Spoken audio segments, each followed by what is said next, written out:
கணவன் என்பவன் மனைவியோட எப்படி நடக்க வேண்டும்? அவர் பட்டம் இருப்பதற்காக, பதவி இருப்பதற்காக, அவர் அவர்களை பெரிய லெவல்ல இருக்கார் என்பதற்காக வேண்டி அவர் ஒரு ஆடு மாடை மேய்க்கிற மாதிரி அப்படி மேய்க்க முடியாது. அவங்க சண்டித்தனம் காட்ட முடியாது. மனைவி என்பவங்க நம்முடைய ஏச்சு பேச்சுக்கு அடிமையா இருக்க வேண்டும் என்பதல்ல. சகோதரர்களே, ஆண் என்ன செய்ய வேண்டும்? கணவன் எப்படி இருக்க வேண்டும்? சாலியான கணவர். ஒன்னாவது, அது ஒரு அமானிதம் என்பதனை விளங்க வேண்டும். எனக்கு தரப்படக்கூடிய பெண் அமானிதம் என்பதனை வழங்க வேண்டும். ஸல்லல்லாஹு அலைஹி வஸல்லம் சொன்னாங்க, நீங்க எடுக்கிற ஒவ்வொரு மனைவிமாரும் உங்களுக்கு அமானிதமா தரப்பட்ட ஒரு சொத்து.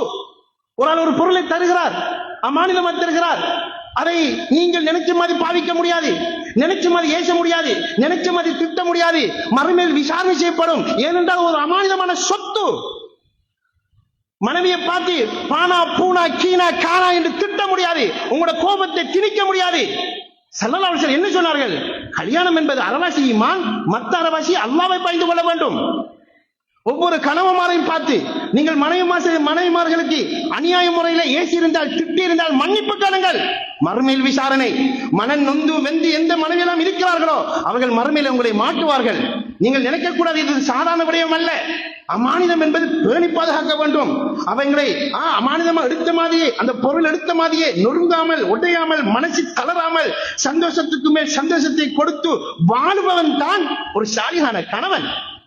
நான் எனக்கு கீழே இருக்கணும் என்று ஒரு அடிமையை போல, ஒரு வேலைக்காரியை போல நடத்துவது மறுமையில் விசாரணை செய்யப்படும் சாதாரண ஒரு விடயம் அல்ல. ஸல்லல்லாஹு அலைஹி வஸல்லம் சொன்னார்கள், நீங்கள் ஆலிமாக இருக்கலாம், ஹாஃபிஸாக இருக்கலாம், டாக்டராக இருக்கலாம், இன்ஜினியராக இருக்கலாம், அக்கவுண்டன்டாக இருக்கலாம். நீங்க சமுதாயத்திலே எல்லாருக்கும் முன்னாலே மனுஷன் பலம் என்று சொல்லலாம்.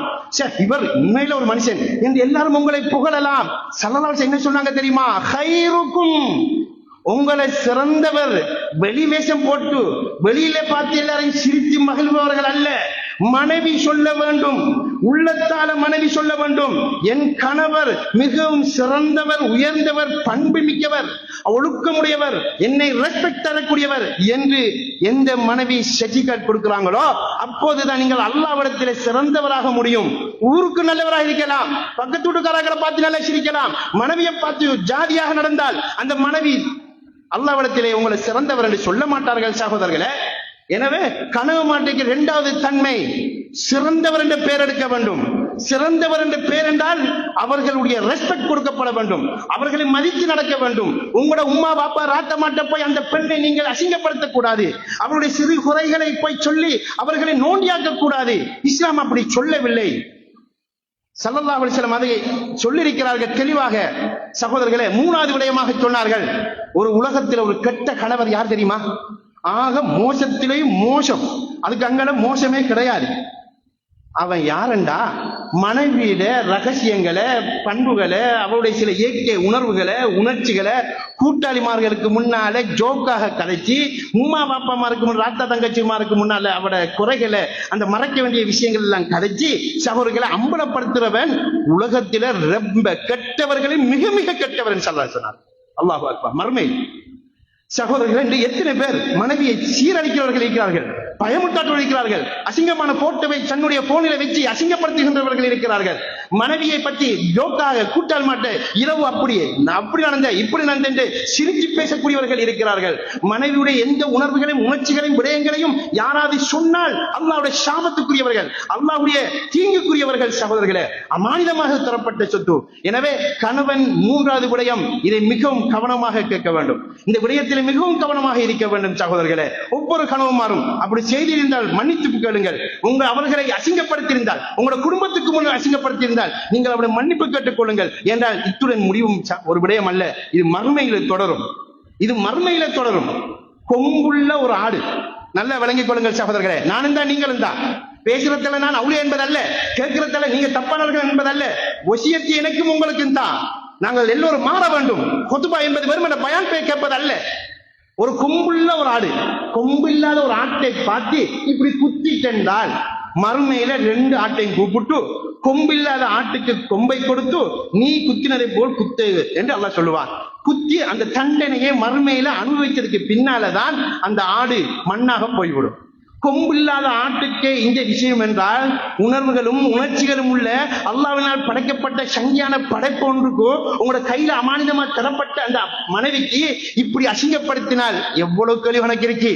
சில இடங்களை பார்க்கிறோம், உங்க அப்பா அது தாரண்டா வாங்கிக்குவா, உங்க அப்பா இது தாரண்டான்னு தரல, அவன் பொய்யன், அவன் ஏமாத்துக்காரன், எனக்கு மஜ்லிஸ்ல எனக்கு காணி இத்தனை தாரண்டா, அங்க 3 ஏக்கர் தான், எனக்கு இந்த கார் தாரண்டா, எனக்கு அந்த கார் தந்த, எனக்கு இப்படி தாரண்டா அப்படி தந்த. இதெல்லாம் மனைவியை வச்சு கேவலப்படுத்தி உம்மாவும் பாப்பாவும் கணவனுடைய அவளை ஓரம் தள்ளுகின்ற எத்தனை பேர்களை பார்க்கின்றோம். அல்லாஹ்வை பயந்து கொள்ளுங்கள், அல்லாஹ்வை பயந்து கொள்ளுங்கள். மறுமையிலே உங்களுக்கு விசாரணை, ஒவ்வொரு வார்த்தைக்கும் விசாரணை இருக்கிறது.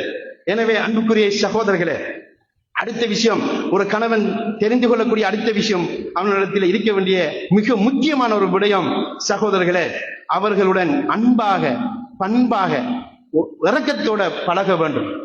அவர்களோட மனைவி என்று வரும்போது இரக்கத்தோட பாசத்தோட, புதுசிக்கல்ல, புதுசிக்கு எல்லோரும் போனிலையும் மை ஹார்ட் சுவிச்சி என்றெல்லாம் எழுதுவார்கள். வயசு போக போக அவர்கள் வேற வேற பேரை போட்டு போனிலை பதிகின்றார்கள். அப்படி அல்ல. 60 வயசானார் மனைவி தான், கணவன் தான். இன்னும் கல்யாணம் முடிச்ச மாதிரி தான் நாம 2 பேரும் இருக்கணும் என்று மக்கள் சந்தோஷப்படுற அளவுக்கு எங்கள் வாழ்க்கை அமைக்கப்படணும். எங்களை சண்டித்தனத்தையும் எங்களை வாய் திறமையும் நாவு திறமையும் காட்டும் ஒரு இடம் மனைவி அல்ல. மனைவி என்பது அது அமானிதமா தரப்பட்ட சொத்துடன் இவ்வாறு தான் நடந்து கொள்ள வேண்டும். இஸ்லாம் தெளிவாக சொல்கிறது. ஆக அன்புக்குரியவர்களே, அல்லாஹ்வின் நல்லடியார்களே, எனவே ஒவ்வொரு பெண்ணும் ஒவ்வொரு ஆணும் இன்னும் நிறைய விடயங்கள் இருக்கிறது. நேரம் போதாது சகோதரர்களே. அது ஒரு சந்தர்ப்பத்திலே ஊர் மக்கள் வாலிபர்களை எடுத்து இன்னும் ஒரு உலமாக்களை வைத்து இவ்வாறான பயானை தெளிவுபடுத்தியதற்கு பின் இந்த திருமணங்களை முடித்துக் கொடுங்கள். ஏனென்றால் உள்ளத்திலே மாற்றம் பெறும். எத்தனை கணவன்மார் சந்தோஷம் இல்லாமல் இருக்கிறார்கள், எத்தனை மனைவிமார்கள் சந்தோஷம் இருக்கிறார்கள். இந்த முறை நான் போன கிழமை மக்காவில் இருந்தேன். ஒரு உண்மையை சொல்லுகிறேன். மக்காவில் இருந்தேன். ஒரு குரூப் வந்தது. ஒரு திருமணம் முடித்தவர்கள் வந்தார்கள். 3 வருஷம் திருமணம் முடித்து, அப்ப கௌபாவை பார்த்து கேட்கின்ற துவா கபூலாகும் என்று சொன்னேன். அப்போது அவர்கள் வந்தார்கள். குனிந்து பார்த்து வாங்கள் என்று சொன்னேன். குனிந்து பார்த்தே வந்தார்கள். தலையை நிமிர்ந்து கேளுங்கள், அல்லாஹ்வுடைய வீட்டை பார்த்து என்று சொன்னேன்.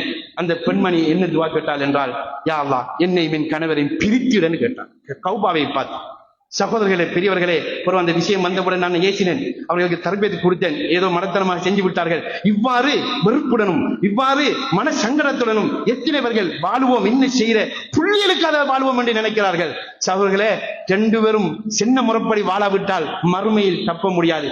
எனவே கணவன் மூலமாக மனைவியும் மூலமாக கணவனும் சொர்க்கத்தை சம்பாதிக்க வேண்டும்.